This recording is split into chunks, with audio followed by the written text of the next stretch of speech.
Welcome and good morning to Mike Ferry TV. It is the week of March 31st. Well, it's been a good, solid first quarter. The first month was a little weaker than probably all of us expected, but the business has rebounded, and most importantly, most of you are doing better than you had probably thought you would, and that's a big congratulations from me. As I've mentioned in the past, I go and check LinkedIn as a social media platform every morning and every late afternoon. And there's an author that publishes a lot of stuff on LinkedIn named Tracy Stein. He's from Orlando, Florida, and he published an article recently, and it was The Skills That Pay You Forever. And of course, I think he's thinking more about general business than real estate sales. But I've converted them to real estate sales, and I want to cover 6 of those points today, and I'll cover 6 again next week. So if you got your pen handy, let's get to work. So the first skill that Tracy talked about was the ability to sell and negotiate, which is, of course, our business. Real estate agents are often very hesitant to say, I'm a real estate salesperson. For some reason, I'm an investment counselor and I'm a residential specialist. We're salespeople. Our job is to list homes for sale, sell properties to buyers, negotiate contracts between the two, and those skills are very specific and required if you're going to do more than a couple of deals a year. So I thought Tracy's first point was excellent. The second point, the ability to convey what you think and how you feel, or in essence, your ability to present, because presentation is the name of the game, as you and I have talked about in the past. We prospect, we present, and we close. People tell me all the time, you can't present if you don't have a good prospect.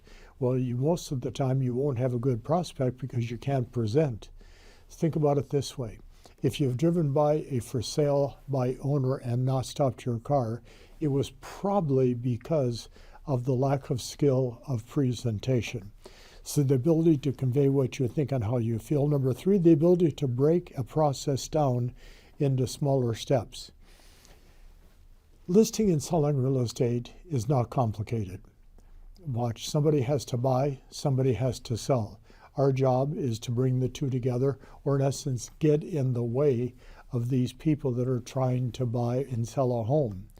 So being able to break the process down is very important.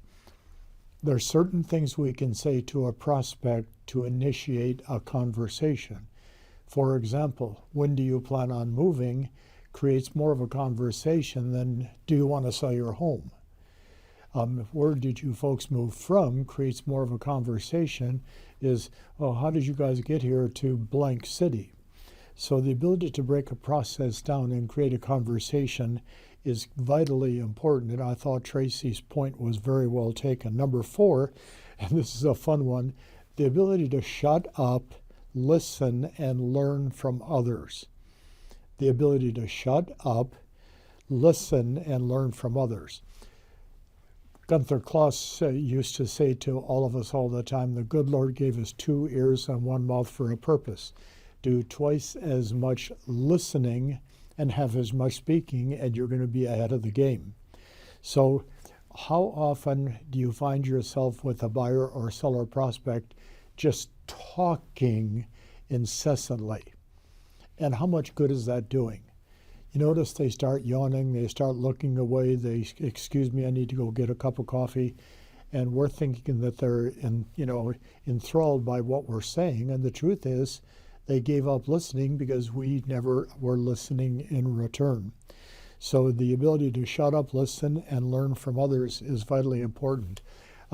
Mike Vance used to say all the time, if you ever understood how much people know, then you would spend more time asking questions about what they know so you could know what they know and you could grow as a result of that particular thought. Number 5, the ability to adapt, improve, and overcome obstacles. Adapt. We talk about versatility all the time. The ability to adapt to a variety of people, variety of situations, in a variety of ways. So the ability to adapt, but then the ability to improve. Okay, I'm trying to get better at what I'm doing, so I'm practicing my scripts. I'm role playing. I have support from my broker, from my manager, from my role play partners, from my accountability partners. I'm improving and then overcome the obstacles because there are a lot of obstacles as we learn new things. We forget a phrase, we forget a word. Oh, I should have said, because as you've heard me say in the past, we generally make 3 presentations. One on the way to the house where we're all excited about the presentation of the prospective seller, one at the house, and then in the car on the way home, which is the one we should have made back in the house. But then number 6, the ability to read, understand, and memorize information. It's interesting. This last week, we just had a productivity school in Orange County, California.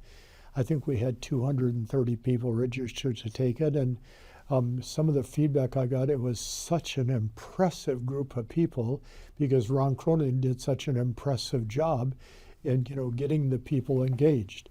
Well, you have to understand that you have to learn the scripts that we suggest.